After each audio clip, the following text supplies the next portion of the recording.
Hi, I'm John Stevenson, and we're going to be looking at the Gospel of Matthew in our continuing study of the life of Christ. Matthew deals with the question of what is the relationship between Christianity versus Judaism? And although it doesn't word it this way, I suggest that Matthew would answer that question that Christianity is authentic Judaism. That is, in Christianity, you see the completion of what Judaism is supposed to be. You see, Jesus is going to be presented in the Gospel of Matthew as the King of the Jews. In Matthew chapter 1, verse 1, it begins the entire book, the record of the genealogy of Jesus, the Messiah. Remember the word Messiah, the Christ is the way you say that in Greek. The son of David, the son of Abraham. So it's taking us all the way back to David and Abraham, the king of the Jews and the founder of all of the Jewish peoples, the founder of the entire nation. The father of the nation was Abraham.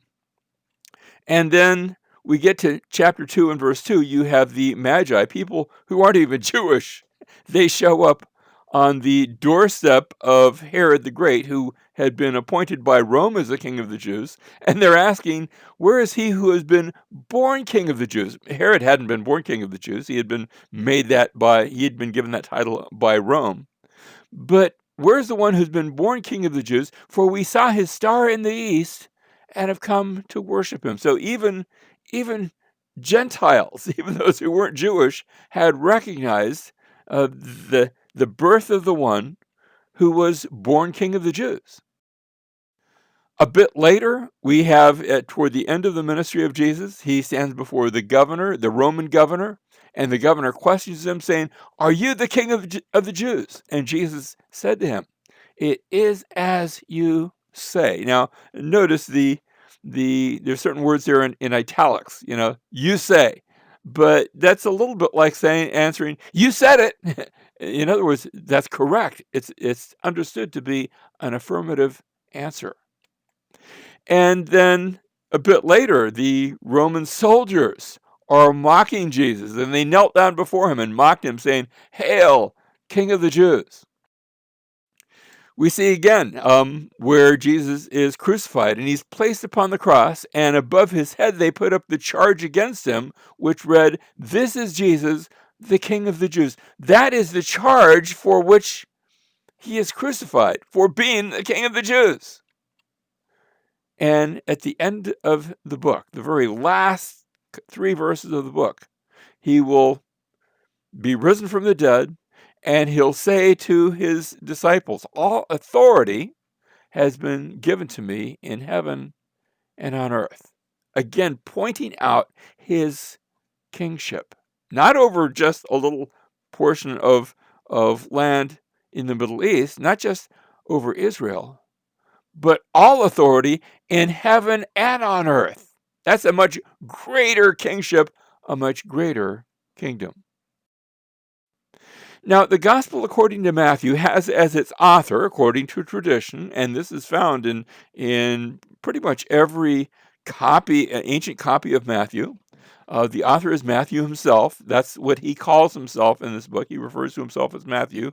When we look at the parallel passages over in Mark and in Luke, he's also known as Levi, and that tells me that he had both a Hebrew name, Levi's a Hebrew name, and Matthew is a Greek name, Matthias, and so that's a Greek name. He had both Hebrew and Greek names. He refers to himself, interestingly here, by his Greek name, by Matthew. He's writing, though, to the Jewish people. There's a Jewish genealogy that goes from Abraham through David. There is a focus on the kingdom of heaven. In fact, that phrase, kingdom of heaven, is going to be exclusive to Matthew. Mark, Luke, and John all refer to the kingdom of God. Matthew will use that term, but he'll also be the only one who uses the term the kingdom of heaven. He describes the bribery of the guards who had been there to guard the tomb of Jesus.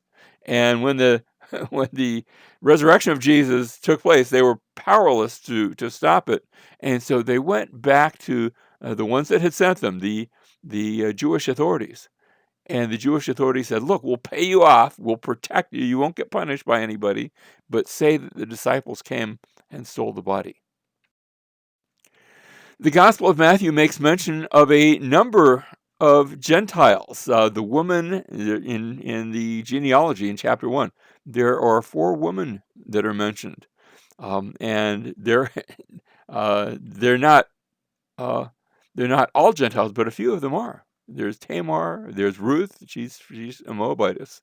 We're not so sure about Bathsheba. We're not told who, what family group, but her husband was Gentile, and so we're not entirely sure in her case.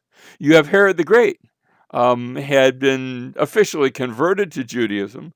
Whether he believed or not, I'm not going to argue that either way, but the Idumeans had been forcibly converted in an earlier generation. And the Magi who show up, they're definitely they're Gentiles. You have the story of the Canaanite woman who approaches Jesus, and she wants a miracle, and he says, it's not appropriate to take the children's food and throw and give it to the dogs. And she responds in kind. That's not a very nice way of saying things. But she takes it, and instead of being offended, she actually rolls with that. And she says, "But even the puppies," and he's used the term for puppies too, but the diminutive of dogs. But she says, even the puppies can get the crumbs around the master's table, and he hears her faith, and he responds appropriately. Um, the 2 centurions in the life of Jesus. One in chapter 8, where there is a centurion whose servant is very ill, and he sends word to Jesus, "Can you come and heal my servant?" In another case, the centurion who was in charge of his crucifixion. They both bear testimony to the authority of Jesus, to who he is. They both recognize something special about Jesus. Now, the stories in Matthew, the individual stories, are usually shorter and a bit more concise than those in Mark. When we were looking at Mark, we noticed that Mark tends to give a lot of detail. Matthew's going to be quite a bit longer than Mark. It's 28 chapters as opposed to 16. And yet the stories themselves are usually shorter. Um, there are 10 fulfillment formulas where we see 10 times the phrase, "This was to fulfill what was spoken by the prophet," and then a quotation of that which was fulfilled by that prophecy that was fulfilled. So we're going to see that formula used 10 times. 10 is a very significant number to the Jewish people. Remember, 10 commandments and 10 plagues, and somebody said 10 items in the tabernacle. There's a topical arrangement to the events in the Gospel of Matthew. Of course, we begin with the birth, and then the ministry, and then the death. That's all in order. But as far as the events themselves, there's more of a topical arrangement. It begins with the genealogy of the king. We already noted that. Luke is going to have a genealogy too, but it's not going to be it's not going to be in chapter 1. It's going to be toward the end of chapter 2. So Luke is going to be placed just a little bit different.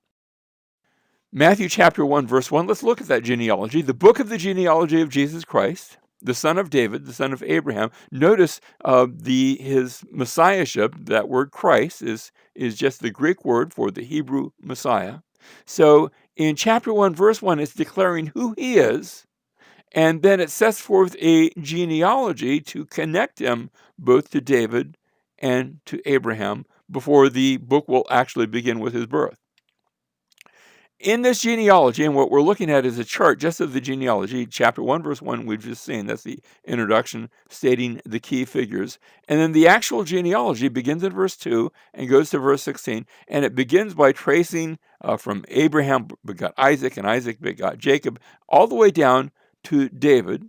And then the next segment, and these are in three distinct segments. You go from David then to the Babylonian captivity, and then from the Babylonian captivity to Jesus. And then in chapter 1, verse 17, there's a conclusion and a summary and a statement so that there are 14 generations from Abraham to David, and 14 from David to the Babylonian captivity, and 14 from the Babylonian captivity to Jesus. Now, that number 14, you're supposed to hear that. There's something special there. You say, oh, I don't remember the number 14 in the Old Testament. What's so special about that? Let's look at the verse that says that. Therefore, all the generations from Abraham to David are 14 generations, and from David to the deportation to Babylon, 14 generations, and from the deportation to Babylon to the time of Christ, 14 generations. 14, 14, and 14. 14 names, 14 names, 14 names. It's sort of in your face, and in case you didn't notice it, then verse 17 comes along and tells you that there are 14 names in each category. And yet to do that, to get 14, you actually have to leave out some names.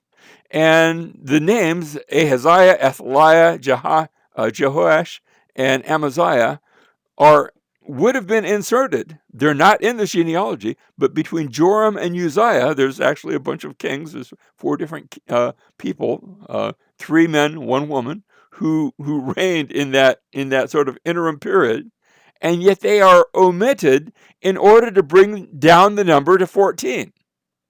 Now, that you say, well, what would be wrong with 14? 18 and 14, what's the problem? Why 14? Why is that so significant?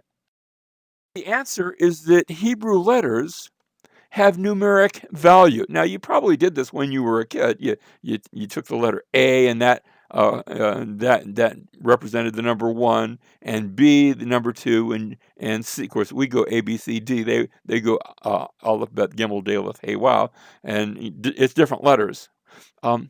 But they did this on a regular basis because those ways that we have of writing 1, 2, 3, 4, 5, instead of writing out the word O-N-E for 1, or trying to use Roman numerals, if trying to imagine balancing your checkbook with Roman numerals, so it would be a little bit of a headache. And so we use what we call the Arabic numbers, where we can actually just draw a line down, and that represents 1, and then the squiggly line and a little dash at the bottom represent 2, and so on. We got that from the Arabs. They didn't have that back in the 1st century.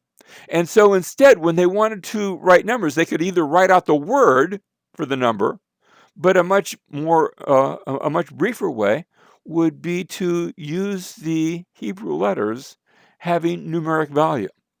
And so when you take the name David, or Dawood, you can pronounce it either way, it's still the same name, is 3 Hebrew letters, and notice you can see them on the left. The Daleth and the Vav would be David, and so there's the Daleth,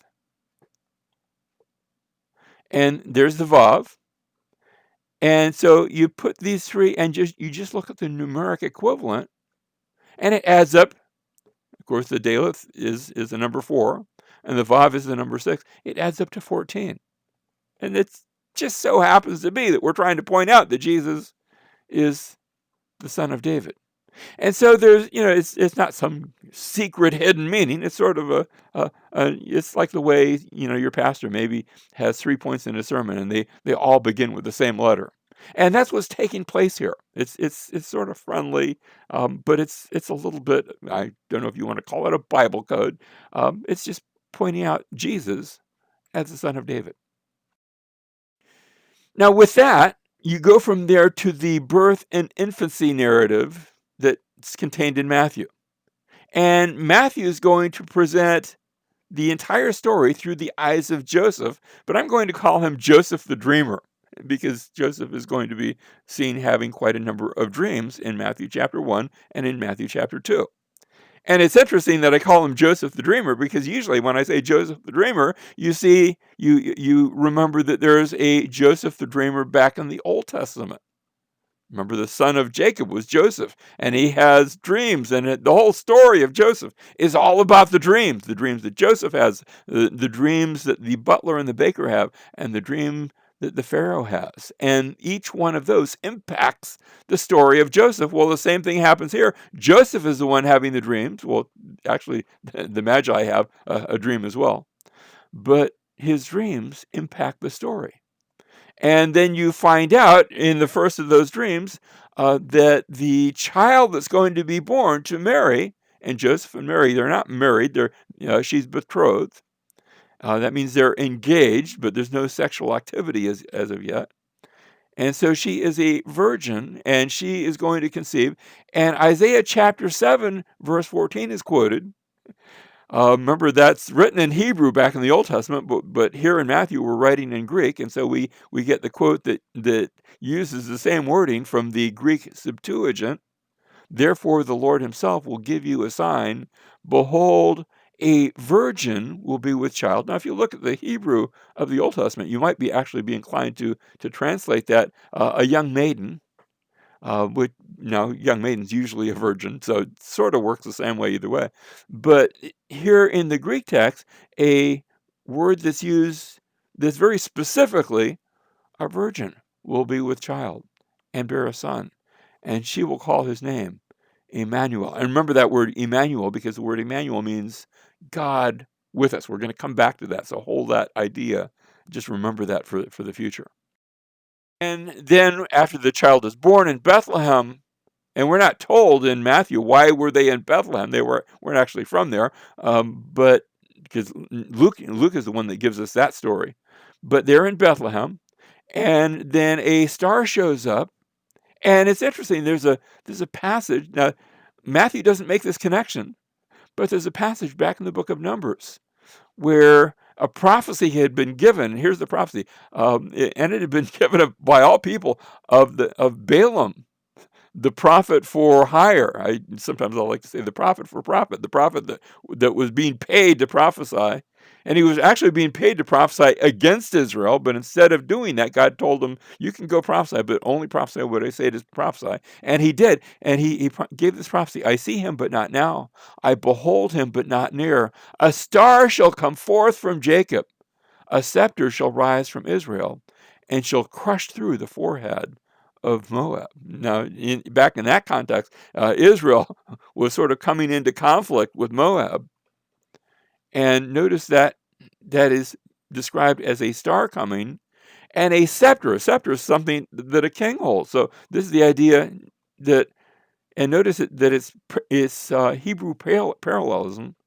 So you're saying the same thing with two different words. Jacob and Israel are the same place. A star coming forth from Jacob, a scepter rising from Israel. This is the king whose coming is announced by a star. And of course, the story takes place in Bethlehem, and that comes out in the story where this is in fulfillment to a prophecy. What happens is the Magi come and they say, where is the Messiah supposed to be born? And Herod the Great says, I don't know. He goes and asks the scribes, the experts in the scriptures. And they say, oh, we know that. That's in Micah chapter 5, verse 2. This says, but as for you, Bethlehem Ephrathah, too little to be among the clans of Judah. From you will go forth for me to be, from you one will go forth for me to be ruler in Israel. His goings forth are from long ago, from the days of eternity. And so they say, see, that passage says, if you're looking for a Messiah, go to Bethlehem. And Herod sends them to Bethlehem, but really he wants to find out himself because he has plans to kill the child. And sure enough, Herod's planning to kill the child, but meanwhile, Joseph is warned in a dream, take the child down to Egypt, and he does that. And that itself, that escape into Egypt, echoes something from the Old Testament, where back in Hosea chapter 11 and verse 1, God had actually been speaking of the nation of Israel, hadn't been speaking of the birth of Jesus per se. But he said, when Israel was a youth, I loved him, and out of Egypt I called my son. And the fact that this is quoted here and applied to Jesus, it's taking a passage that had been referring to Israel, and it's applying it to Jesus, saying, as though to say, he also is Israel. He is a caricature of Israel. What is said of Israel is true of Jesus. So that he goes to Egypt to escape, in this case, remember, they had escaped from Egypt, and the one who is called the Son of God Well, that's a title that had been given to Israel back in Hosea's day, but now it's given to Jesus, and he comes out of Egypt. And of course, that's all to escape the slaughter of the infants. And that slaughter also is echoed with something in the Old Testament, where Herod goes down to he has soldiers go down to Bethlehem and to kill all those children that are 2 years old and younger. Now that doesn't mean that Jesus was 2 years old, because if that had been the case, then he would have given himself a safety margin and said, kill all the children 4 years old and younger. But they're trying to make sure that that baby is killed. And so they say, look, don't just ask for, how old is this baby? Just every child that's 2 years old and younger, just kill them all, and we'll make sure that the child in question has been killed. But that slaughter of the infants echoes a passage in Jeremiah chapter 31, verse 15. A voice is heard in Ramah, lamentation and bitter weeping. Rachel is weeping for her children. Passage goes on, she refuses to be comforted for her children because they are no more. And in Jeremiah's passage, that's describing the slaughter when Babylon came up against Jerusalem, but also took out a number of people in the villages and cities around Jerusalem, including Bethlehem.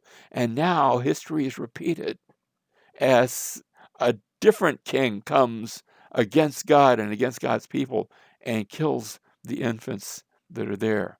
And it's a sad time. So we have the birth narrative, and then we go from there to where the king orders the murder of the infants. And next, there's a passing through the waters. And then they are tested in the wilderness. And finally, we have the law given on the mount. Now, what I've just described to you is Matthew chapters 1 through chapters 5, 6, and 7. That's the Sermon on the Mount. But what I've also described to you is the story of Moses. The birth, the king orders the murder of infants. He passes through the waters. He's tested in the wilderness. And the law is given on the mount. Let's look at that. We have the Old Testament versus Matthew. In the Old Testament, you have the birth of Moses, is Exodus chapter 2, where the Pharaoh orders the infants to be killed. And the birth of Jesus is also followed by Herod ordering infants to be killed. In the Old Testament, you had the Exodus through the Red Sea, and in Matthew chapter 3, you have the baptism of Jesus. Jesus, can I say it this way? He gets wet, and God shows up. In the Old Testament, you have 40 years in the wilderness. In the Gospel of Matthew, Jesus, right after his baptism, he goes into the wilderness, not for 40 years, but for 40 days to be tested. And notice how both are realms of testing. And then in the Old Testament, they go into the wilderness, and Moses takes them to Mount Sinai, where he goes up into Mount Sinai for 40 days to be, of course, there's other things happening while that takes place, and he's given the law. And likewise, after we see Jesus with his baptism and 40 days in the wilderness, he gathers some disciples, and then he takes them into a mountain, and he gives them the law. The Sermon on the Mount is Jesus giving them the law. Now, when the Old Testament law is given back to Moses, you have the 10 Commandments, but that's not all the law. That's just the sort of the 10 summary statements. Then you have the case laws that take you through each one of the laws and sort of further expands upon it. They are what I call the whatabouts. Here's the law, but what about if this takes place? Or what about if that takes place? And then it applies those 10 Commandments to different situations. And so you have the case laws and then the laws regarding worship. When I say laws regarding worship, you have the laws on how to build the tabernacle.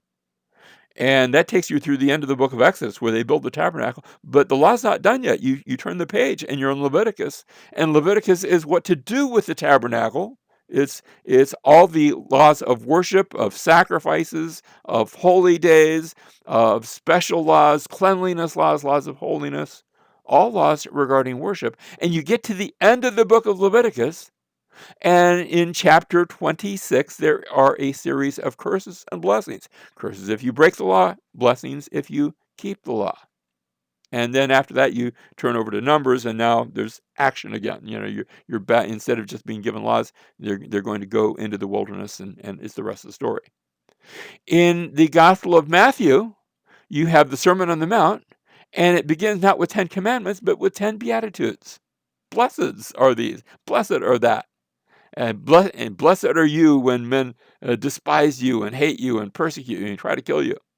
And then you go from the beatitudes to the case laws. You've heard this said, but I say to you, you've heard that it said, you shall not murder. But I say to you, don't be angry. You've heard it said, you shall not commit adultery. But I say to you, don't look upon a woman to lust. And there are, in the rest of Matthew chapter 5, the case laws. You turn to Matthew chapter 6, and you have laws regarding, or teachings regarding worship, where Jesus says, look, when you give alms, and alms are good to give, it's good to give to the poor, but when you do that, don't do it to be seen by other people. When you pray, don't do it to be seen by other people. This is the way you should pray. And Jesus instructs his followers in how they are to approach God and how they are to approach life. Don't be worried about things, just worry about how you look at God and how you treat him. And so that's in chapter 6. And then you go to chapter 7, and it turns to the theme of judgment and salvation, which really sort of parallels curses and blessings. And so the Sermon on the Mount is a re-giving and further explanation of the law, but applying it to Jesus and applying it to the kingdom that he is bringing. Now you finish with the Sermon on the Mount, and then beginning in chapter 8, you have 10 miracles. There's a leper who is cleansed. That's in beginning of chapter 8, and then a centurion's servant is healed, and Peter's mother-in-law is healed, and a storm is stilled, and demons are cast into swine. That's the first 5. And then the next 5 correspond with those first 5, where you'd had a leper who's cleansed, a paralytic is healed. Notice in both cases it's a healing of somebody, of an individual. You'd had a centurion servant that was healed. Now you have a synagogue official's daughter who was healed. So in this case, there's a VIP, and then the person that's associated with him, either his servant or a daughter who is healed. We had Peter's mother-in-law, and now we have a woman. So notice 2 women, a woman with the issue of blood, actually on the way to the synagogue official's daughter. But notice how there's a correspondence there. Now, the 9th is that there's 2 blind men. You say, well, how does that relate to a storm being stilled? A storm being stilled.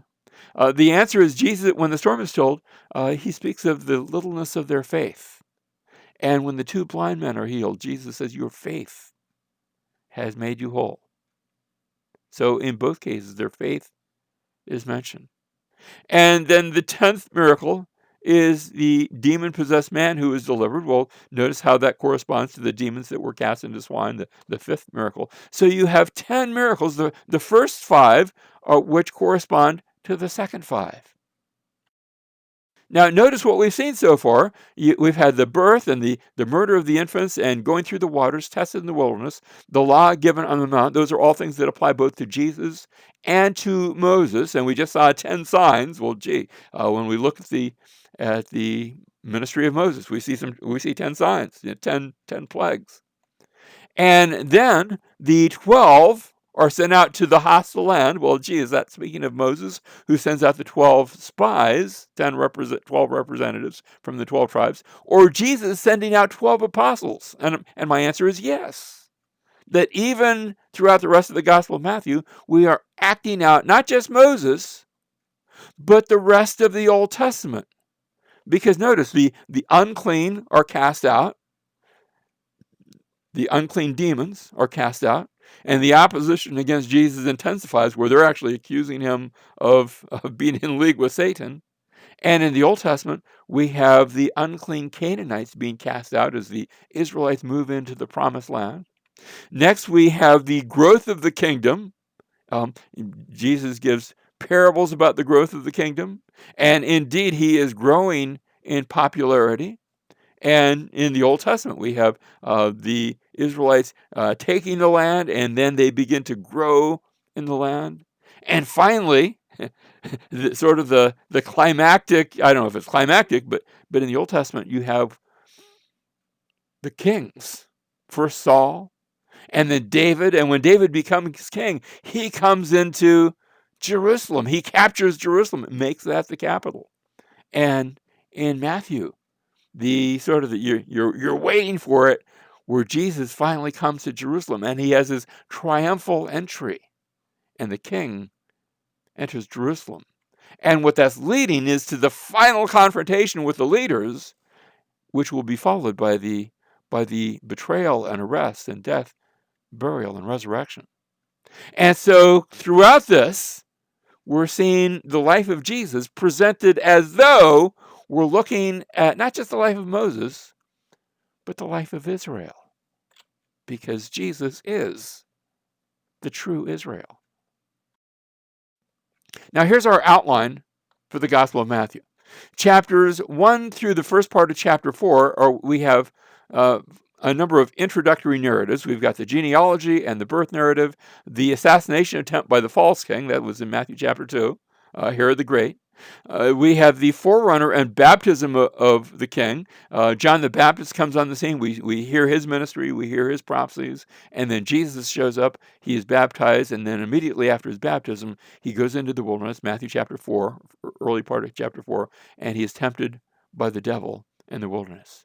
And that gets us ready for the central core of the book, which is structured around 5 stories and 5 sermons. So 5 narratives and 5 sermons. The first of those sermons, the disciples are called at the end of chapter 4. Come follow me, I'll make you fishers of men. And then he takes them onto a mountain, and you have the Sermon on the Mount. That's sermon number 1. And then the next story, there are those 10 miracles that we looked at in chapters 8 and 9. And that's followed by Jesus teaching about discipleship and the cost of discipleship and what that looks like as he sends out his disciples on their mission and ministry. Next, you have the stories leading up to the rejection of Jesus by the religious authorities. This is the one where I said they refer to him as Beelzebul. They say, you're casting out demons by the power of Satan. And now his discourse is a series of parables in Matthew chapter 13. So it's a sermon of parables. And they are parables about the kingdom and about how the kingdom is going to go not just to Israel, but to all the world. And you see that in parable form. Next, there is the story leading up to who is Jesus and his transfiguration.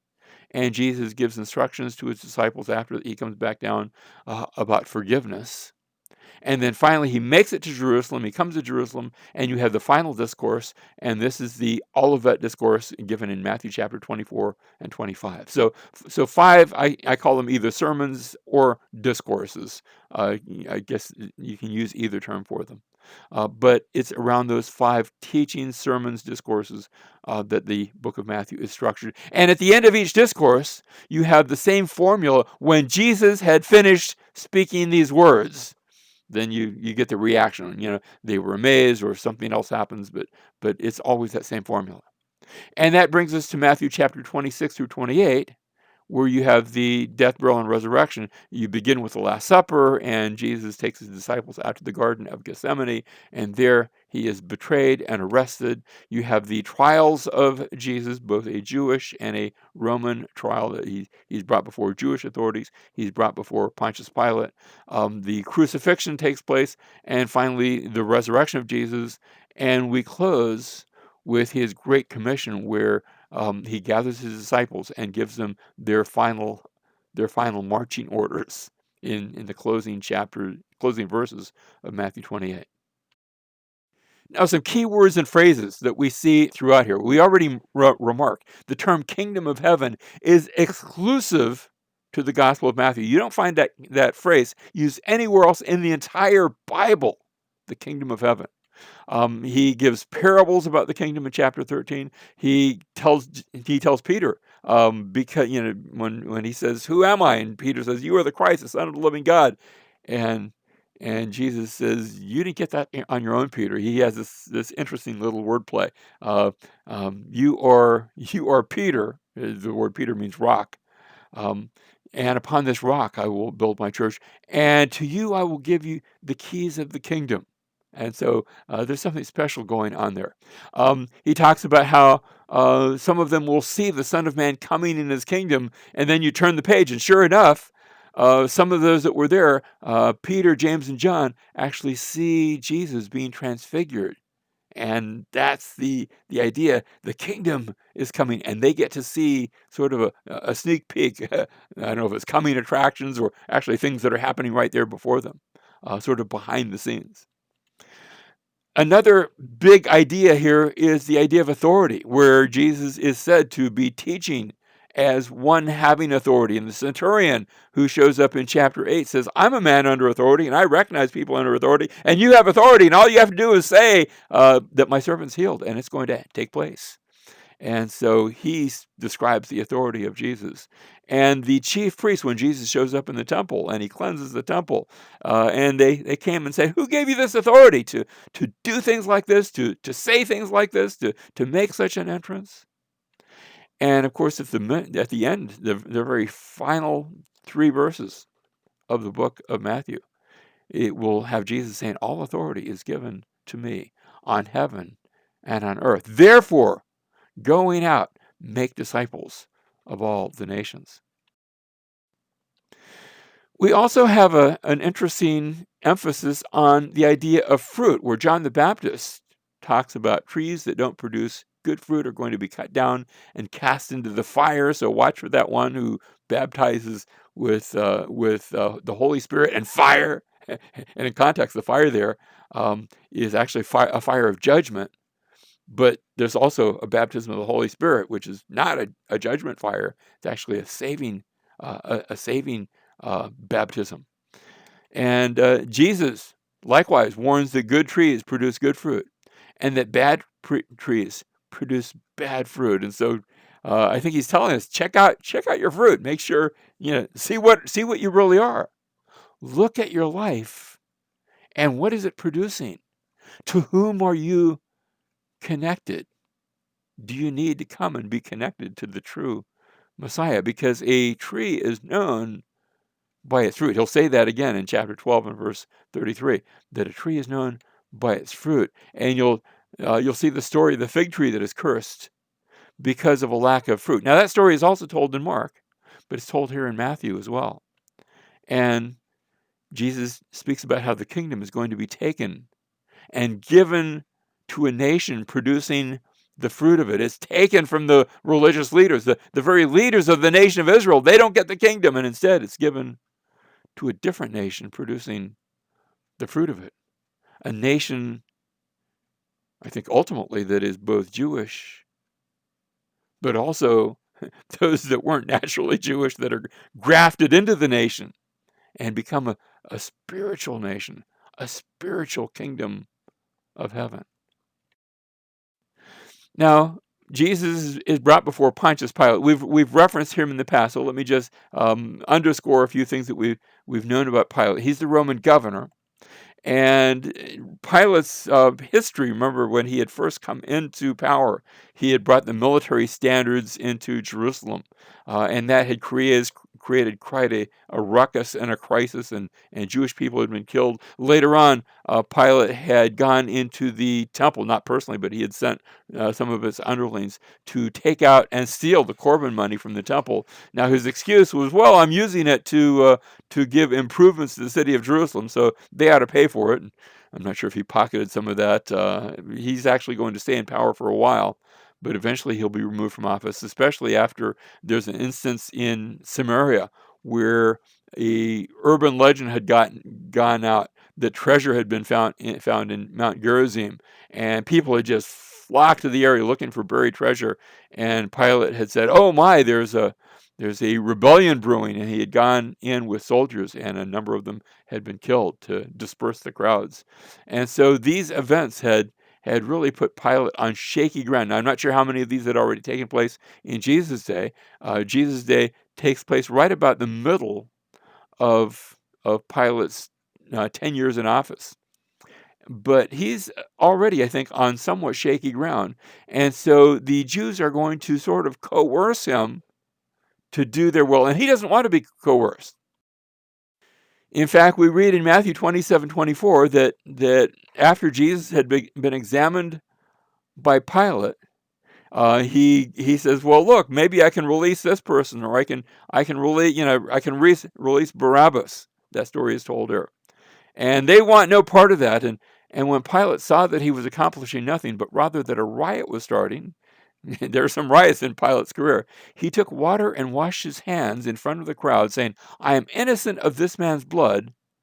See to that yourselves." In other words, you handle him.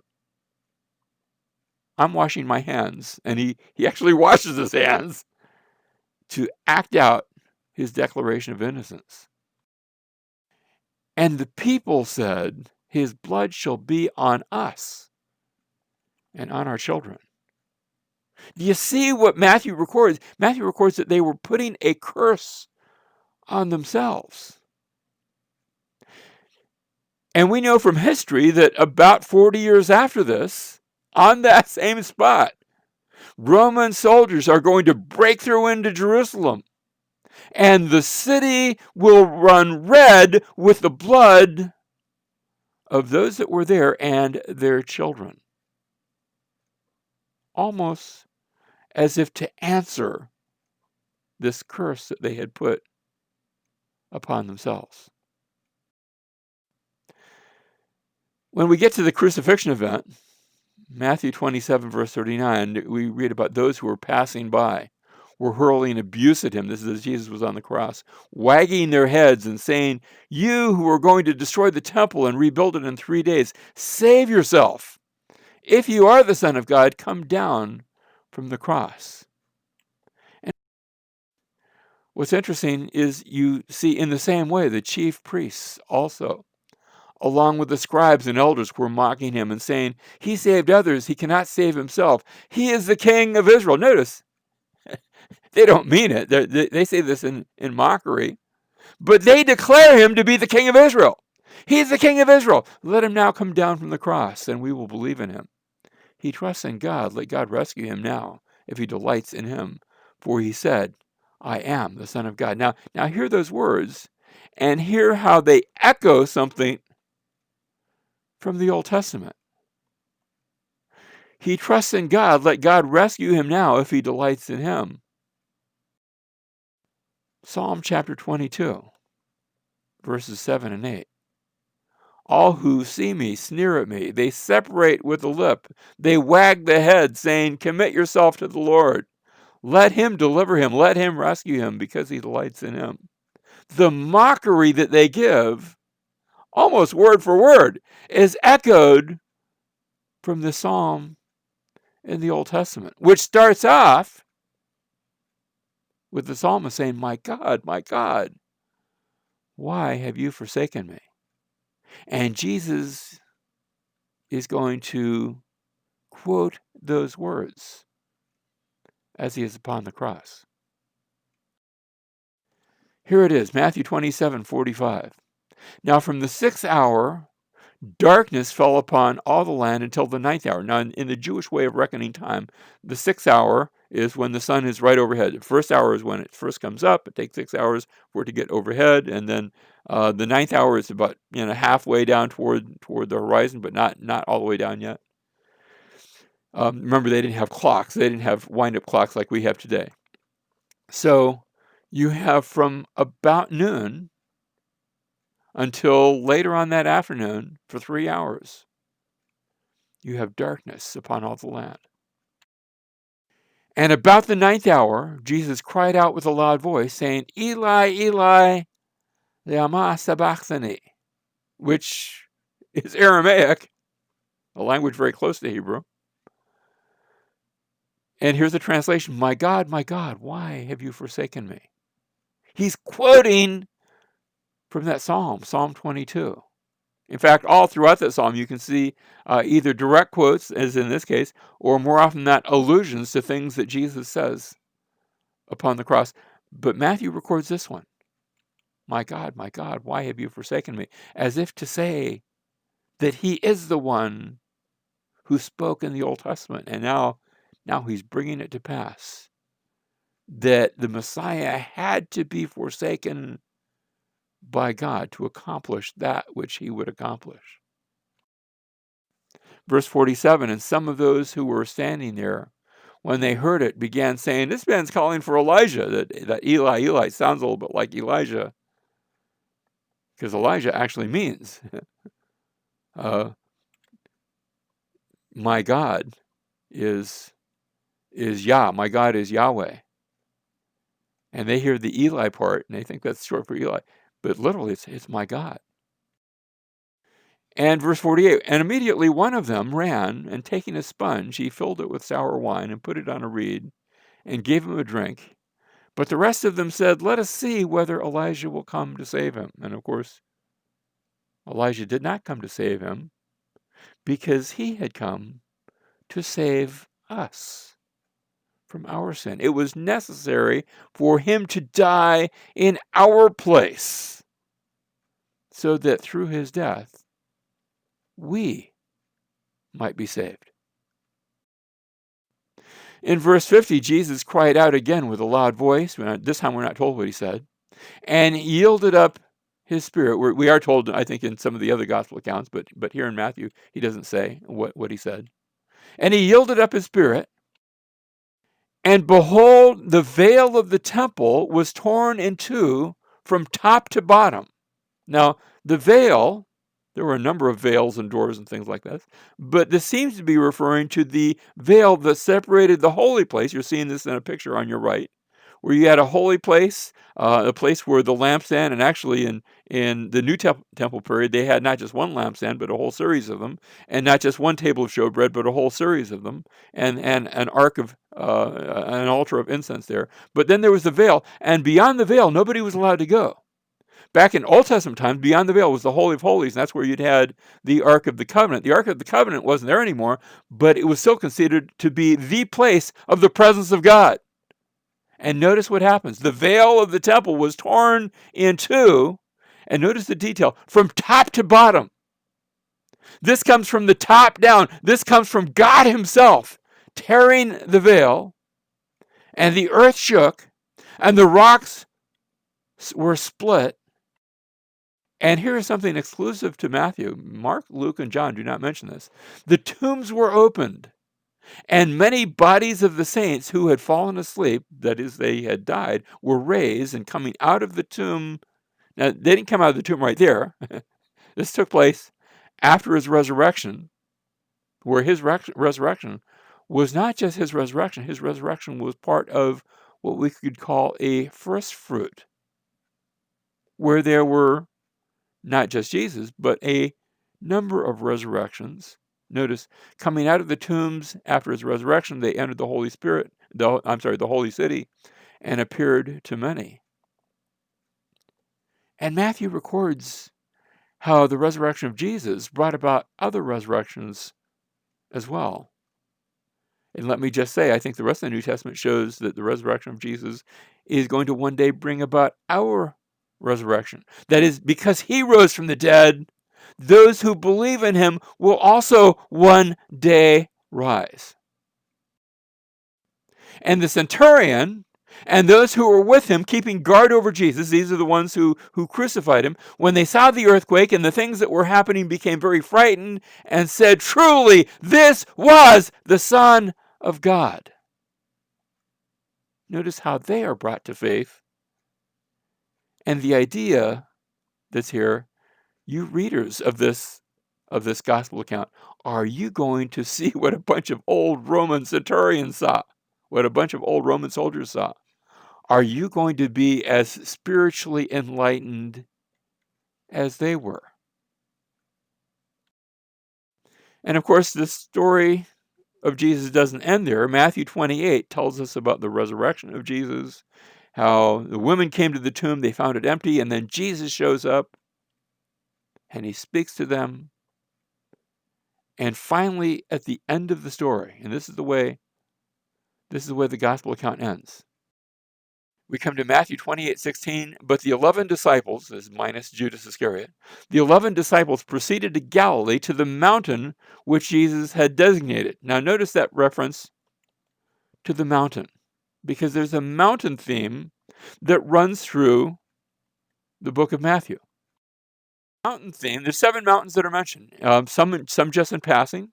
In fact, most of them just in passing. Chapter 4, verse 8, there's a mountain where Satan takes Jesus to a high mountain and offers him the kingdoms of the world.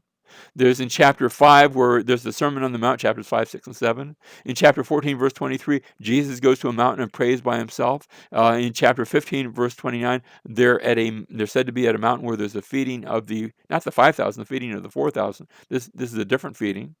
Chapter 17, verse 1, the Mount of Transfiguration, where Jesus is transfigured, is changed, and Peter, James, and John, who were there, see suddenly the real Jesus, the Jesus behind the Jesus. In chapter 20, verse 24, verse 3, we have the Sermon on the Mount of Olives, the Olivet Discourse, we call it. And now finally, there's this mountain in Galilee. 7 mountains that are mentioned in the Gospel of Matthew.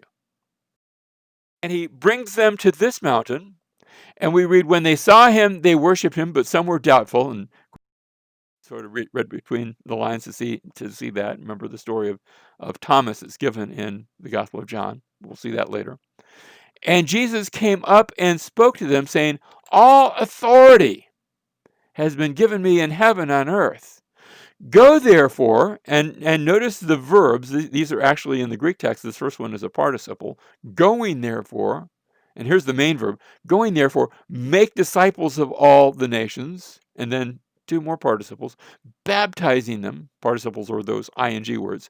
Baptizing them in the name of the Father and the Son and the Holy Spirit, teaching them to observe all that I commanded you. So you're to make disciples. The way you do that is going and baptizing and teaching. But notice the last line. This is the big so what of the entire gospel account. And lo, I am with you always, even to the end of the age. You remember how the Gospel of Matthew started? You had the genealogy, and then the announcement to Joseph about this child that was going to be born of a virgin, whose name would be Emmanuel, which means God with us. And here at the very end of the gospel account, Jesus says, I am with you always. It's telling us who Jesus is. God with us. I am with you always. If you've trusted in him, if he is your Lord, your Savior, and your King,